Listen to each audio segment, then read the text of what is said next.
Vamos lá, voltando.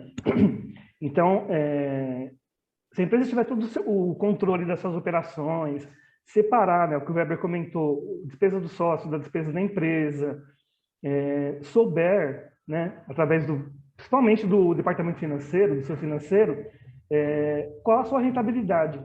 Né? Então, a empresa tem toda uma movimentação, um desgaste, e até um custo com o contador para manter 4 empresas funcionando, sendo que, de repente, com uma única empresa, um único CNPJ, um único controle dentro de um sistema, a escola tem a sua operação na mão.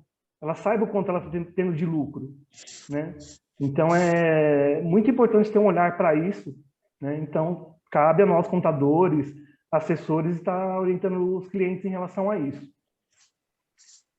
Transformação de filiais em empresas independentes. Então, corre muito, né? A escola tem a sua matriz, com o tempo ela vislumbra, num bairro próximo, um público interessante para a sua escola, ela abre uma filial. E começa a ter um aumento do faturamento ali, tanto da matriz como da filial, e isso impacta diretamente na questão do Simples Nacional.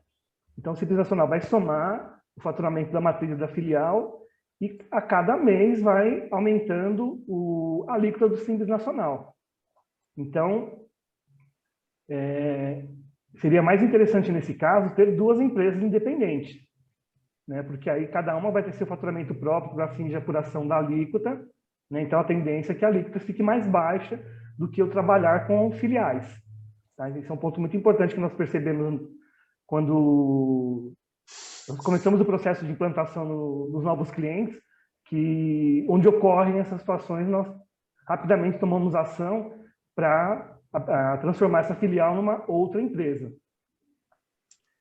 Muito importante que o Weber comentou, empresa de venda de livros e materiais didáticos. Então, essa é uma operação que nós vimos fazendo com quase todas as nossas escolas, do Fundo 1 até o médio, né? Que é abrir uma empresa em determinado regime tributário que faça só a venda dos livros. Por quê? O livro ele tem imunidade constitucional. Então, não há incidência de impostos, né? E contribuições, PIS, COFINS, havendo apenas a incidência de imposto de renda e contribuição social. Como que as escolas vêm trabalhando geralmente na venda de livros? Incluem na nota fiscal da mensalidade. Então, vamos dizer que a escola está pagando 15% de simples, ela está pagando 15% de simples sobre o serviço prestado, sobre a mensalidade, mais o valor do material didático, que na maioria dos casos não é um valor baixo, é bem significativo. Então, abrindo uma empresa somente de venda de livros, nós conseguimos chegar numa carga tributária, ao invés de 15%, de 2,28%, né? E ainda sendo que esse recolhimento de 2,28 vai ocorrer de forma trimestral, né? E de acordo com o regime de caixa, né? De acordo com o que é recebido. Se houver inadimplência, não vai haver recolhimento de tributo. Então, nós temos esse case assim, bastante praticado. E o que é interessante,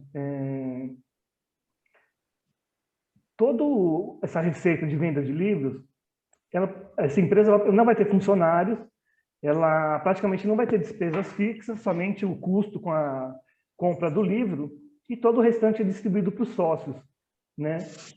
E de que forma? Através de lucro distribuído, que não sofre retenção de imposto na fonte.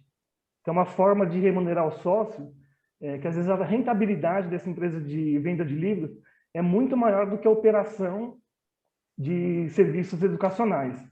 Então, um modelo bastante interessante que nós vimos praticando aí no mercado e que tem ajudado bastante o sócio nessa questão de remuneração. Quer fazer alguma colocação, Weber? Wagner, eu estou aqui com 2 perguntas, eu acho interessante.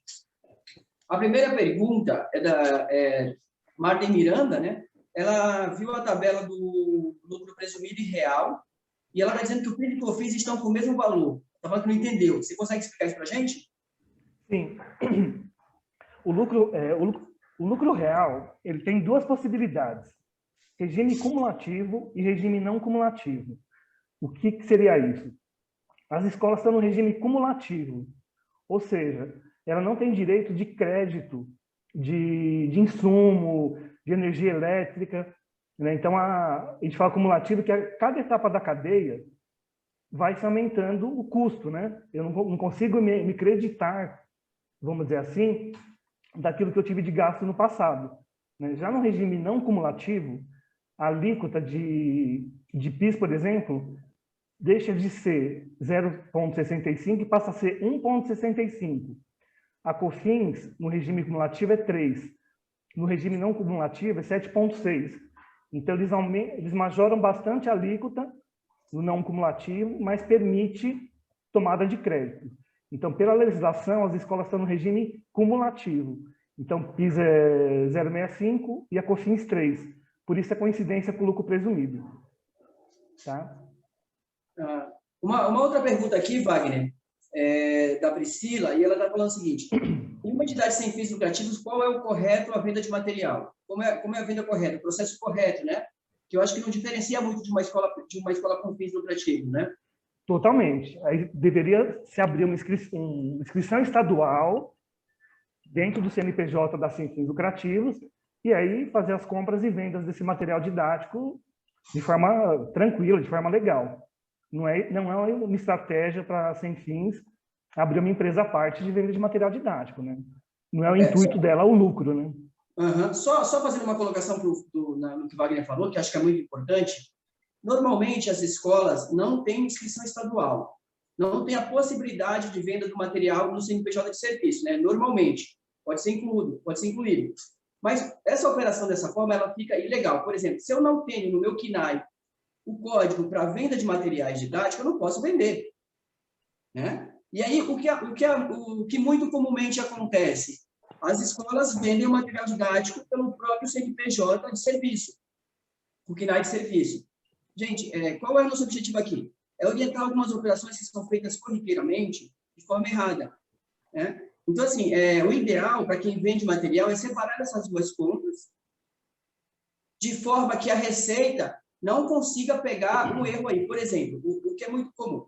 A Receita, hoje, ela cruza dados, né? Então, vamos imaginar que uma escola tenha de mensalidades recebíveis por mês, sei lá, R$100 mil. E aí, o que ela faz? Ela embute o material didático junto com o boleto da mensalidade. Aí o faturamento vai para 150. O que acontece? As prefeituras, elas cruzam dados com a Receita, com bancos e com operadoras de cartões de crédito. Então, muitos deles sabem quantos alunos nós temos registrados no sistema de educação. Como é que a minha mensalidade é R$1.000, eu tenho 100 alunos e o meu faturamento por mês vai para 150? Essa é uma pergunta que eles se fazem. Por quê? Porque eu incluí meu material didático. Logo, eu estou cometendo uma fraude fiscal aí.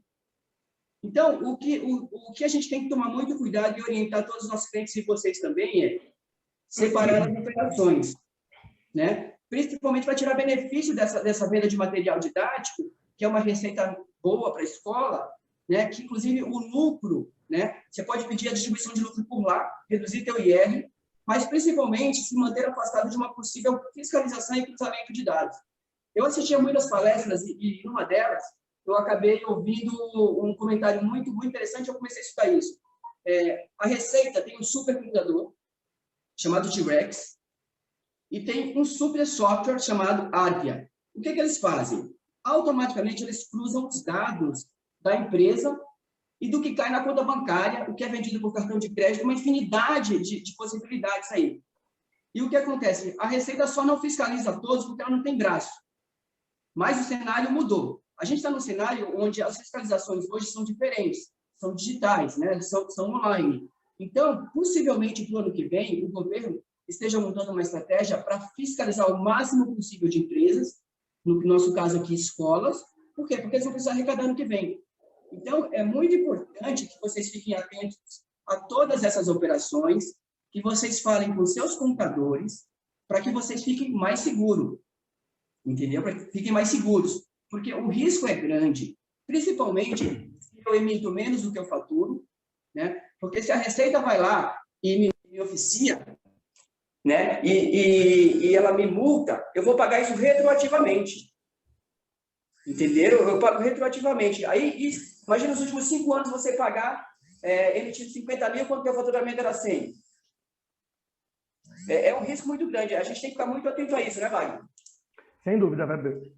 E até assim, complementando esse cenário que você comentou, tem uma situação um pouquinho mais complicada ainda. Muitas escolas omitem, não incluem nem na mensalidade os valores de livros. Simplesmente abrem uma conta ou cartão de crédito para receber o dinheiro do material didático.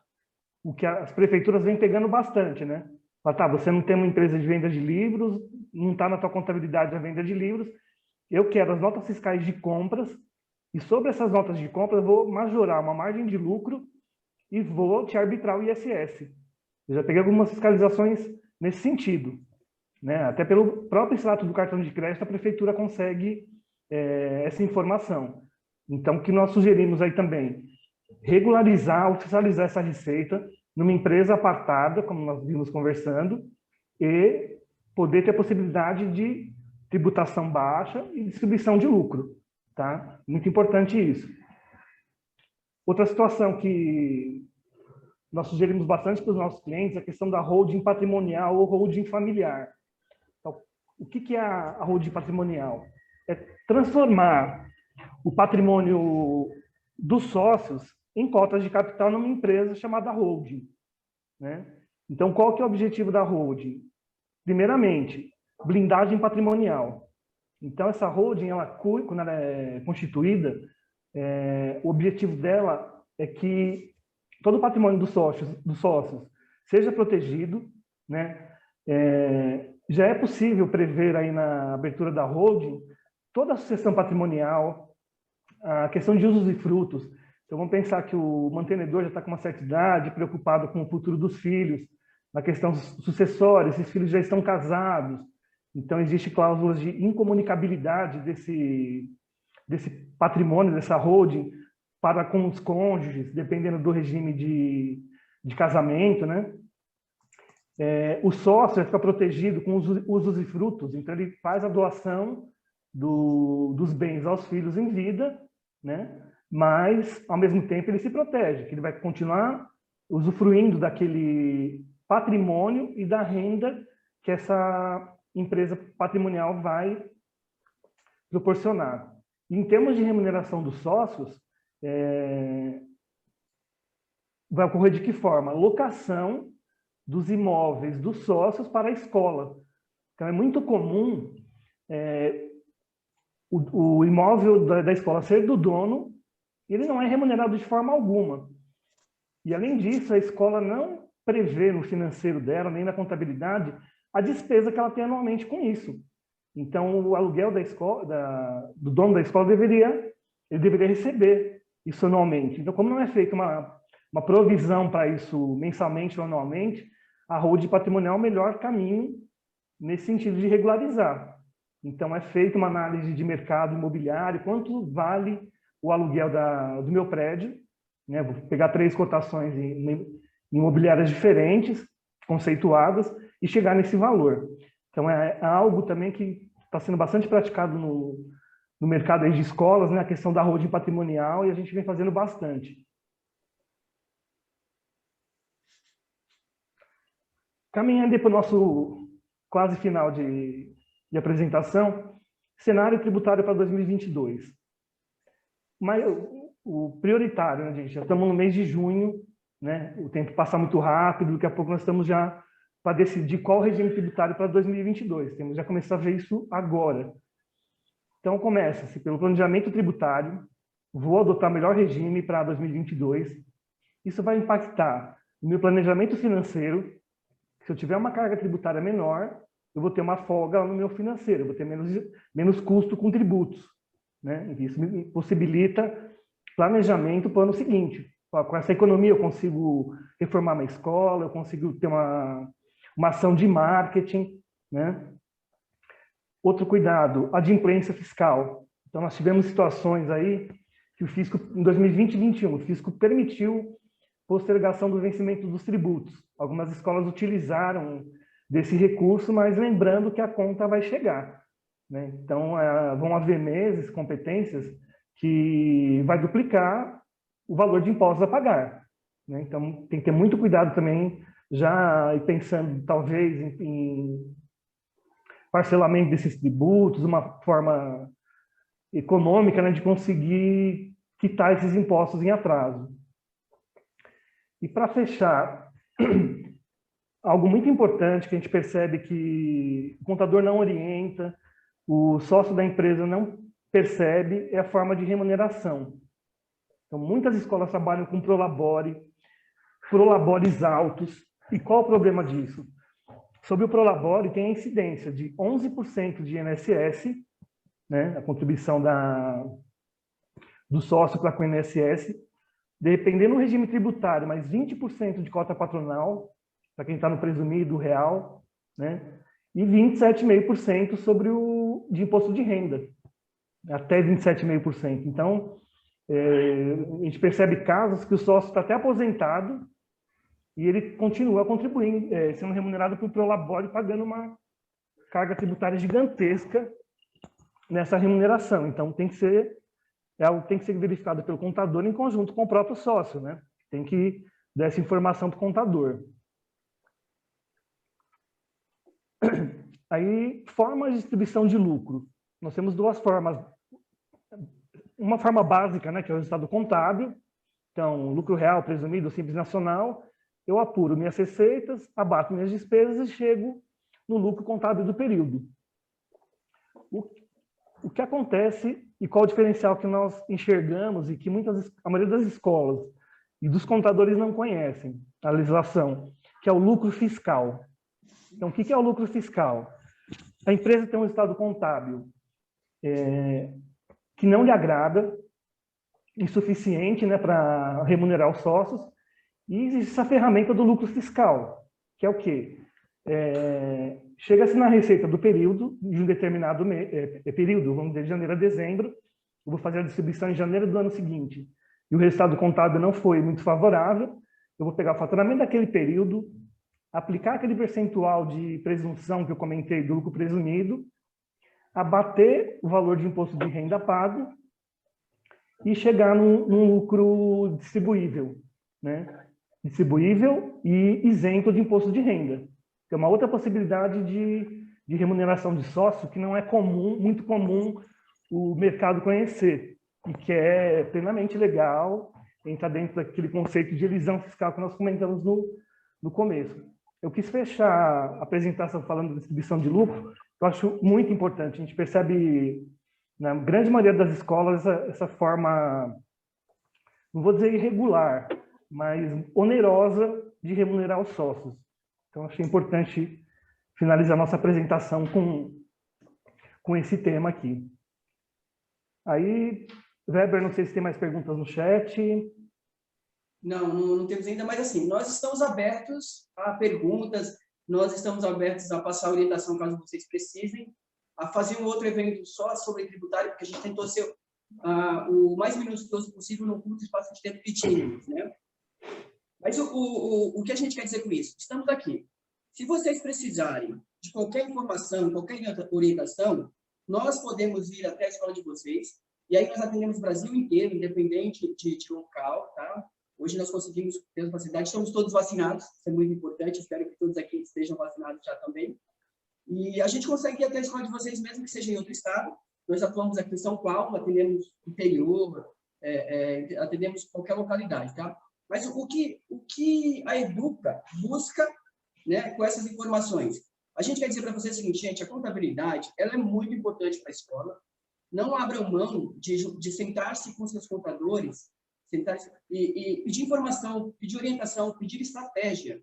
Porque as escolas em si, a escola ela nasce, né, de uma vontade de um mantenedor que não tem um conhecimento técnico, financeiro, contábil, administrativo, e vai evoluindo. E aí vai evoluindo da forma empírica, né? No erro e acerto, esse tipo de coisa. Então, o que a gente quer para vocês? O que a gente quer para os nossos clientes? Que busquem orientação, que busquem informação, porque existem muitas possibilidades de reduzir custos, reduzir riscos, aumentar a sua lucratividade. Entenderam? Então, assim, a Educa entende que contabilidade tem que andar muito próximo do financeiro. Do contrário, o único serviço que uma contabilidade pode fazer para a escola é a geração de guias, e ainda assim com riscos. Então, o que eu quero agradecer ao Wagner é que ele trouxe uma luz sobre assuntos que nem sequer eram abordados, né? E que são de suma importância para a escola. Quero dizer que estamos aqui, eu criei aquele grupo do WhatsApp, vocês podem mandar as perguntas por lá, vocês podem nos ligar, podem agendar as visitas que nós iremos até a escola de vocês sem nenhum custo, né? Para entender o cenário de cada uma e tentar desenvolver a melhor estratégia. Quero dizer que nós estamos à disposição de todos. Eu sou o Weber, o Wagner, o Mário, que somos os dos sócios, nós estamos diretamente, nós estamos na linha de frente do atendimento de clientes, nossos clientes são atendidos por nós. Tá? Tem mais uma... Bom, então é isso. Tem mais uma perguntinha aqui, vamos responder, Wagner? Vamos, vou te Weber. passar aqui. Espera aí. Ó, Wagner, a gente tem aqui, ó, a Deusani, não entendi bem sobre o lucro fiscal. Você quer falar um pouquinho? Eu falo sim. É uma possibilidade que a legislação trouxe, né? Então, são duas situações, Simples Nacional e lucro presumido. Tem essa possibilidade de distribuir o lucro fiscal. Então, lá na Lei Complementar do Simples Nacional é dado uma fórmula, que é essa que eu mencionei mais ou menos aqui, de como calcular. Então, pega-se o faturamento de um determinado período, multiplica-se pelo percentual de presunção do lucro presumido, que é aqueles 32% que eu mencionei. Desse resultado, pega-se o valor de imposto de renda que foi recolhido dentro da guia do Simples Nacional. Como eu comentei logo no início, né, o Simples Nacional, a guia é unificada, ela tem PIS, COFINS, imposto de renda. Eu vou usar só imposto de renda, valor pago no ano, embutido no Simples, para chegar no meu lucro a distribuir. Tá? Então, é faturamento vezes percentual de presunção, menos o imposto de renda. Se a empresa for do presumido, é o mesmo raciocínio, só que eu abato dessa base de cálculo que eu cheguei, PIS, COFINS, imposto de renda e contribuição social. Então, são fórmulas previstas na legislação do Simples Nacional e no regulamento do imposto de renda. Tá. Ô, Wagner, temos uma outra questão aqui. A mesma Deusani está falando aqui. Ela quer entender um pouquinho melhor sobre a venda de material didático. Né? Qual a melhor estratégia? Como é feita essa estratégia, Wagner? Tá. A empresa tem que abrir um novo CNPJ, trabalhar com o lucro presumido, não ter funcionários para não pagar a cota patronal do INSS, fazer toda a compra do material didático por essa empresa e toda a venda. Né? Então, PIS e COFINS na venda de livros, conforme legislação fiscal, a alíquota é 0. Então, mensalmente, eu não vou pagar PIS e COFINS. Contribuição social e imposto de renda. Eu vou chegar numa alíquota total de 2,28% sobre o meu faturamento. Então, automaticamente, eu vou ter uma receita com a venda de livros, menos o custo com a compra do livro, o restante, praticamente, é o lucro a ser distribuído para os sócios. Tá? Então, é uma estratégia que traz uma redução de carga tributária assim, bastante positiva. Tá, eu tô fazendo uma outra pergunta aqui. Quem me fez a pergunta agora foi o Luiz Moraes. Ele está perguntando de que maneira a constituição de uma holding pode trazer redução da carga tributária para uma ME, optante pelo Simples, né? Eu estou perguntando para ele aqui se os imóveis são próprios. Estou esperando ele responder para a gente poder entrar nessa questão, né? Correto, Wagner? Correto. Mesmo antes de complementar a informação, independente do porte da empresa, se ela tivesse esse patrimônio, se ela tiver... Não precisa ser uma empresa gigantesca para fazer a holding. Isso que é uma proteção patrimonial, independente do tamanho da empresa. Então, você pega esse patrimônio da empresa, converte-se em cotas de capital social e, geralmente, vai se abrir uma empresa no lucro presumido para que o imóvel que esteja nessa holding seja locado para a escola. Então, é dessa locação que o sócio vai ter o seu lucro distribuído também. E, assim, lucro presumido, se fosse uma empresa prestadora de serviço, pagaria 16,33% de impostos. Para a holding, como locação, não incide ISS, essa carga já cai para 11,33%. Então, o sócio pode ter remuneração lá da escola e ter a remuneração também por essa holding. E outra coisa, na questão de economia tributária, pensando em sucessão. O gasto com sucessão, se eu fosse fazer de forma normal, via cartório, não através de uma holding, eu tenho cerca de 23% de imposto e custas de cartório para execução da sucessão, né, de pai para filhos, né? Então, dentro de uma holding, eu não vou ter esse custo tributário, né? Eu reduzo os custos basicamente às custas de cartório, né, dependendo da estratégia adotada. Tá? Wagner, uma questão bem importante na questão da holding, e é muito comum também nas escolas, é igual o Wagner falou, o sócio tem um imóvel, né? Esse imóvel, ele é onde funciona a escola, né? Funciona, mas ele não remunera o sócio em nada, né? É como se o sócio desse todo mês o aluguel daquele imóvel. E a gente identificou aqui em muitos clientes, que agora a gente pôs da situação, que se ele alugasse um imóvel algumas vezes, seria muito mais lucrativo do que a escola, né? Porque a gente tem cliente aqui que tem imóveis que o valor do aluguel é 60 mil reais, 70 mil reais, né? E o que acontece? O imóvel fica lá parado com a escola funcionando dentro, sem que ele tire nenhuma receita dela. O que é, contabilmente, o que tem que ser feito é, se o imóvel é do sócio, ele tem que ser locado para a escola. E a escola tem que pagar isso, porque isso é um bem do sócio, não da escola. Então, isso tem que ficar muito claro para quem tem imóveis próprios, que esse imóvel ele é um bem do sócio, não da escola, né? E se tiver no nome do sócio, obviamente. Então, se ele fosse locar esse imóvel por fora, ele ganharia uma renda.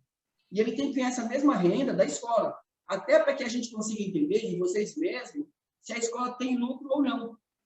Porque, às vezes, o prejuízo da escola está disfarçado basicamente na locação do imóvel, né, Wagner? Ou seja, sem dúvida.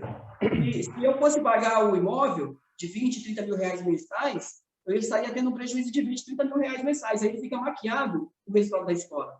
Por isso, juntar o contábil financeiro e ter uma noção concreta e correta da situação fiscal e financeira da escola, contábil financeira, é muito importante. Né? São esses pontinhos que vocês têm que sentar com os contadores para entender a situação atual.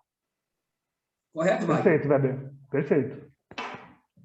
Alguém quer fazer mais alguma pergunta, alguma colocação? Pode ser por áudio também agora.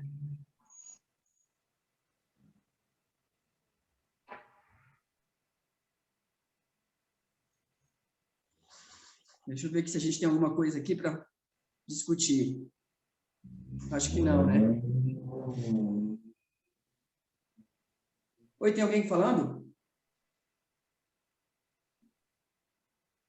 Quem tiver alguma pergunta, pode abrir o microfone, pessoal.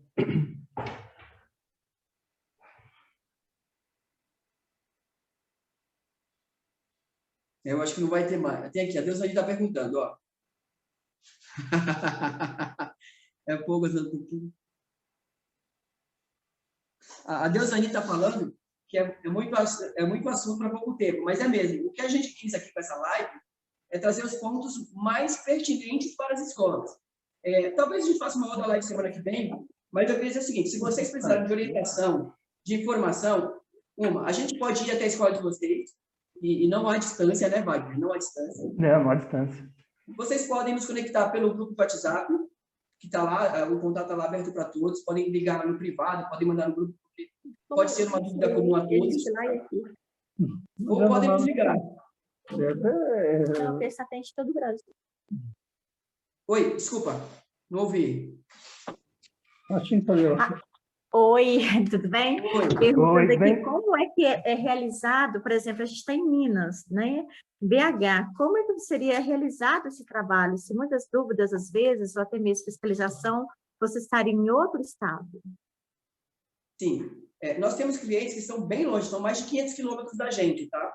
Então, quando é um cliente novo, por exemplo, vamos supor que por algum motivo vocês vão nos contratar. O primeiro passo é nós irmos até a sua escola, em BH, conversarmos com você, entendermos todo o processo. Perfeito, primeiro ponto.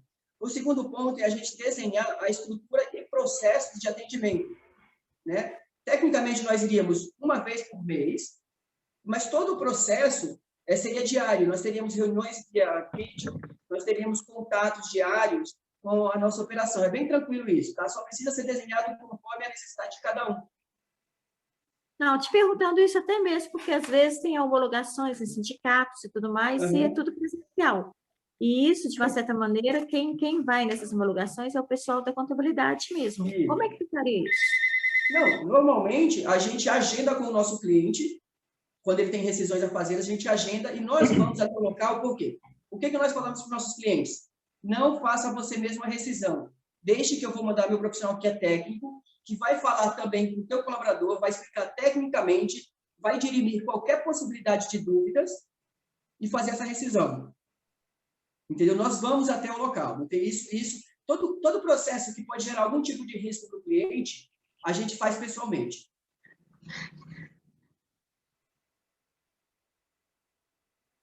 Você me ouve? Oi? Eu acho que não está ouvindo, né? Sim, mas deu para entender. Deu para entender, né? Então, assim, hoje não tem distância, na verdade, né?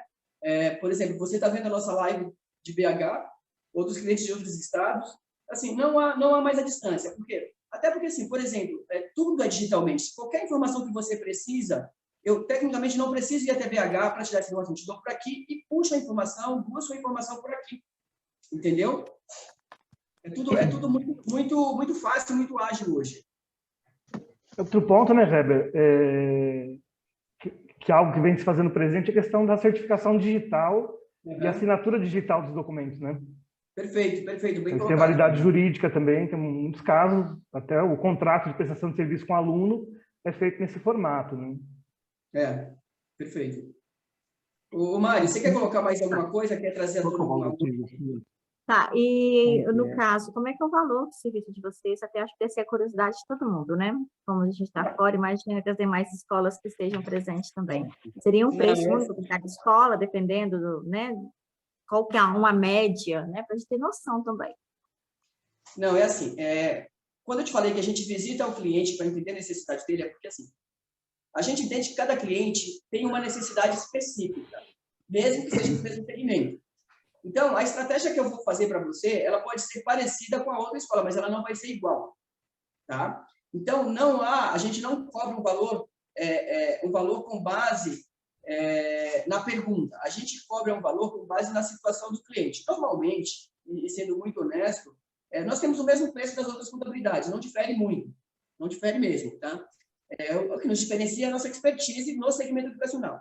Mas para precificar isso, para quem quer que seja, é necessário uma reunião presencial. A gente vai até a tua escola, a escola de quem precisar, entende a necessidade, porque assim, você pode precisar muito mais do que você imagina, ou você pode precisar muito menos do que você imagina. A gente pode chegar para a escola e falar assim, não, você não precisa, o teu contador está te assessorando muito bem, né? Então não precisa nem fazer assessoria conosco ou com uma outra especializada. Então a gente tenta ser o mais preciso e mais real possível com o cliente.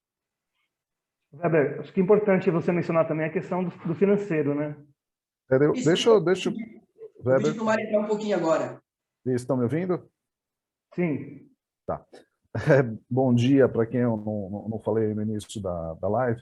Eu, basicamente, eu sou sócio, né, da Educa e da MW Gestão Financeira, e muitas vezes, o Wagner estava conversando agora a respeito de contabilidade, né, e a grande maioria das empresas, né, de escolas que nós analisamos, muitas vezes elas trabalham a contabilidade no nível que o Weber colocou, de folha de pagamento e de emissão de guias, né? Então, se você pegar um balanço, se você pedir um balanço contábil de uma escola, muitas vezes ela não reflete absolutamente a realidade dela, né? Então, o que a gente orienta as escolas? Ela tem que ter um controle, de alguma forma ela precisa ter um controle, né? Esse controle, ele pode ser feito via contábil, e é o ideal que seja feito, inclusive pela questão que o Wagner colocou, da questão de tributação, tudo isso, mas existe um controle interno que a escola precisa ter, que é um controle financeiro, né? Então, ela precisa saber, dentro de um fluxo de caixa dela, o que entra e o que sai, né? Ela precisa ter uma noção do que acontece anualmente com ela, certo? Então, assim, muitas vezes essa informação não está no contábil.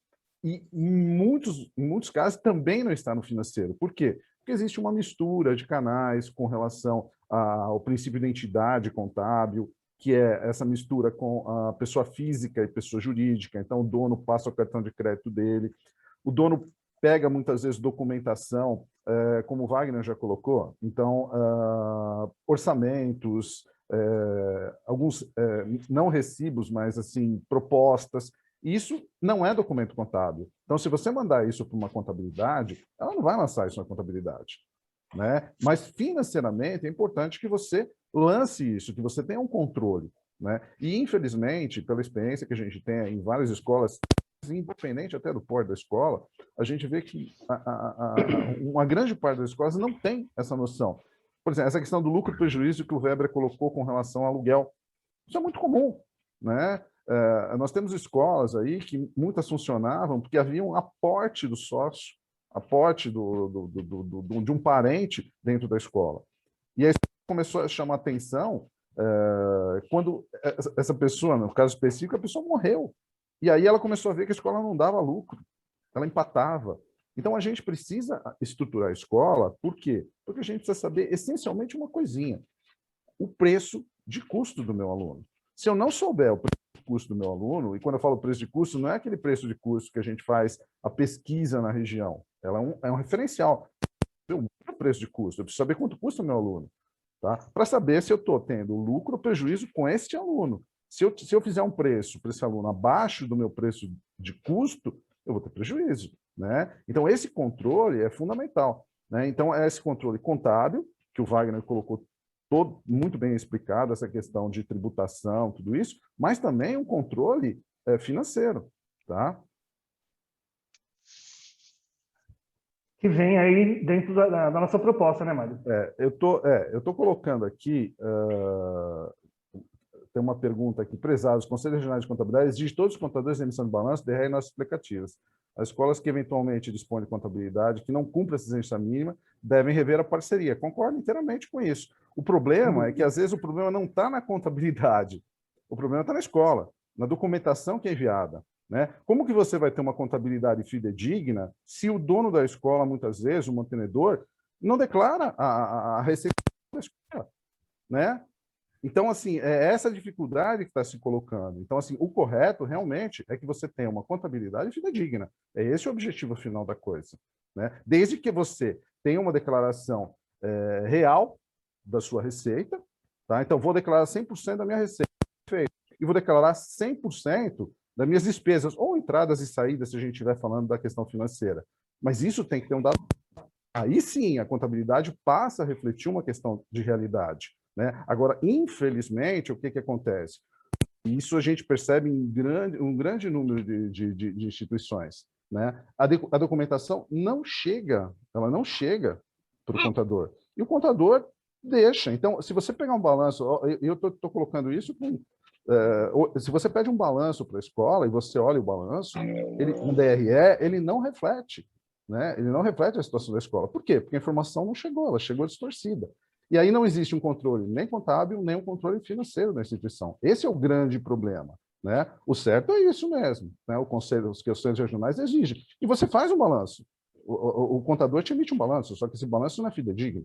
É o grande problema que acontece, tá bom? Então, assim, o que a gente procura é, inicialmente, o quê? É que o Weber e o Wagner colocaram, né? Entender um pouco a situação do cliente, né? Muitas vezes entender a questão se ele está realmente tendo lucro ou prejuízo, gerar um plano de contas para ele começar a fazer o controle, e depois as informações migrarem para um sistema contábil, de forma que realmente ele consiga emitir um DRE, ele consiga emitir balanço de uma forma correta, tá? Beleza, Wagner? Beleza, Mário. Fechado. Weber? Tá. Só para finalizar, o Mário é o responsável pela área financeira do processo contábil, né? Então, assim, a Educa, ela se preocupou em trazer o financeiro para trabalhar junto com a contabilidade, ou seja, se você vai em qualquer assessoria contábil hoje, ele tem assessoria contábil. Nós nos preocupamos em trazer o financeiro para dentro da contabilidade, para quê? Para que a gente possa ter uma noção real, né, contábil, ou seja, com o nosso financeiro ajudando a contabilidade, a gente vai orientar vocês a fazer os lançamentos corretos, a enviar a documentação correta, a ter o plano de conta mais adequado para as escolas, né? A fazer o processo financeiro e trabalhar junto com o contábil.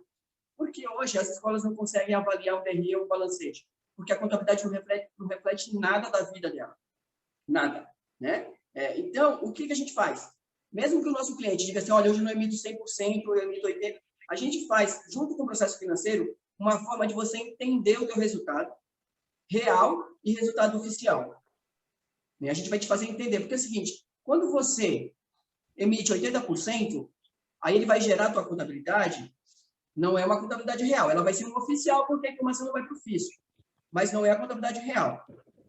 Quando a gente junta financeiro com contábil, aí, e você quer emitir apenas 80%, 70% da receita, vai ter uma contabilidade oficial que vai para o fisco e você vai ter na mão a situação da tua escola.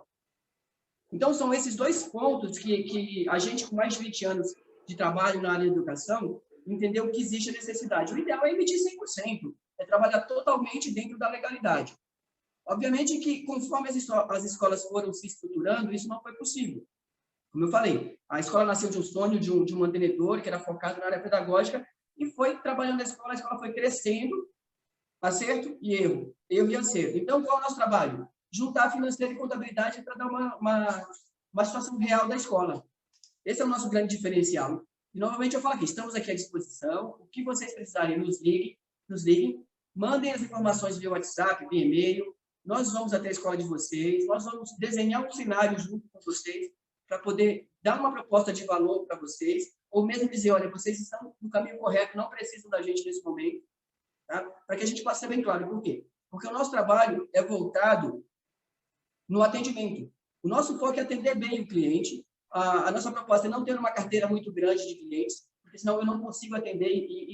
A nossa proposta é eu, Wagner e Mari, estarmos na linha de frente, né, para que vocês possam nos ligar, para que a gente possa ligar para vocês. E é essa a proposta da Educa, tá? Se nós resolvermos fazer uma outra live para a semana que vem, a gente vai avisar vocês no grupo e a gente vai pontuar alguns assuntos, ou nós podemos, inclusive, discutir juntos os assuntos a serem abordados na próxima live. Tudo bem? Eu agradeço aqui a presença de todos. Deixo o Wagner e o Mário para falarem se quiserem alguma coisa. E, em seguida, a gente manda uma pequena informação para vocês sobre a live. Eu gostaria só de agradecer o tempo despendido conosco aí. Muito obrigado. Muito obrigado também. Mário? E é isso, gente. Obrigado, gente. Ótima semana para todos. Vamos começar a trabalhar, vamos colocar nossas escolas na linha. Vamos fazer o melhor. Um abraço a todos. Boa semana, Obrigada pessoal. a vocês. Tá, e até a próxima, então. Até a próxima. Obrigado. Tchau, tchau.